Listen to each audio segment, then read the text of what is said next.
नमस्कार दोस्तों। आज सुनते हैं पितृपक्ष की पौराणिक कथा। पितृपक्ष की पौराणिक कथा के अनुसार जोगे और भोगे दो भाई थे। दोनों अलग अलग रहते थे। जोगे धनी था और भोगे निर्धन।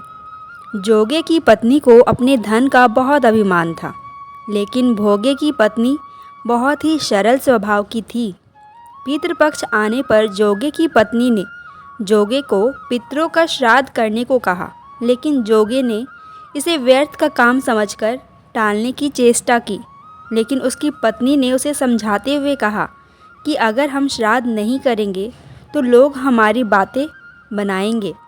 जोगे की पत्नी ने कहा, लोगों को दावत में बुलाकर अपनी शान दिखाने का ये उचित अवसर है। उसने जोगे से कहा, आप शायद मेरी परेशानी की वजह से ऐसा कह रहे हैं, किंतु इसमें मुझे कोई परेशानी नहीं होगी। मैं भोगे की पत्नी को बुला लूँगी और हम दोनों मिलकर सारा काम कर लेंगे। फिर उसने जोगे को अपने पीहर भेजकर सबको आने का न्योता भेज दिया। दूसरे दिन उसके बुलाने पर भोगे की पत्नी सुबह सुबह आकर काम में जुट गई और उसने रसोई तैयार कर दी। बहुत से पकवान भी बनाए और फिर सारा काम निपटाकर अपने घर आ गई। आखिर उसे भी तो पितरों का श्राद्ध और तर्पण करना था। जल्दी ही दोपहर हो गई। पितृ भूमि पर उतरे। जोगे भोगे के पितृ पहले जोगे के यहाँ गए तो उन्होंने देखा कि जोगे के ससुराल वाले वहाँ भोजन कर रहे हैं। पितृ निराश होकर भोगे के यहाँ गए। वहाँ खाने को कुछ नहीं था। भोगे इतना गरीब था कि उसने पितरों के नाम पर सिर्फ अगियारी दी थी। पितरों ने उसकी राख चाटी और भूखे ही नदी के तट पर जा पहुँचे। थोड़ी देर में सारे पितर इकट्ठे हो गए और अपने अपने यहाँ के श्राद्धों की बड़ाई करने लगे। जोगे भोगे के पितरों ने भी अपनी आप बीती सुनाई।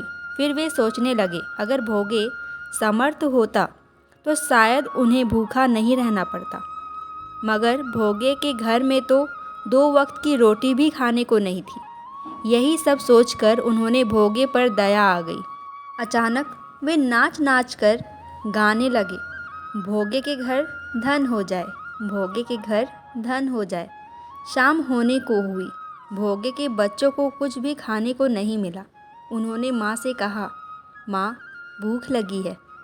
तब उन्हें टालने की गरज से भोगे की पत्नी ने कहा, जाओ आंगन में होंदी ओंधी रखी है, उसे जाकर खोल लो और जो कुछ मिले बांटकर खा लेना। बच्चे वहाँ पहुँचे तो क्या देखते हैं कि होंदी तो मोहरों से भरी पड़ी है। वे दौड़े दौड़े माँ के पास पहुँचे और उसे सारी बातें बताई। आंगन में आकर भोगे की पत्नी ने यह सब कुछ देखा तो वह भी हैरान रह गई। इस प्रकार भोगे भी धनी हो गया, मगर धन पाकर भी वह घमंडी नहीं हुआ। दूसरे साल का पितृपक्ष आया। श्राद्ध के दिन भोगे की पत्नी ने 56 प्रकार के व्यंजन बनाए। ब्राह्मणों को बुलाकर श्राद्ध किया, भोजन कराया, दक्षिणा दी। जेठ जेठानी को सोने चांदी के बर्तनों में भोजन कराया। इससे पितृ बड़े प्रसन्न हुए तथा तृप्त होकर उन्हें ढेर सारा आशीर्वाद देकर गए। तो ये थी पितृपक्ष की कथा। आपको ये कथा कैसी लगी मुझे कमेंट करके ज़रूर बताएं। अगर आप मेरे चैनल में नए हैं तो मेरे चैनल को जल्दी से सब्सक्राइब कर लें और बेल आइकन को दबाना ना भूलें। धन्यवाद।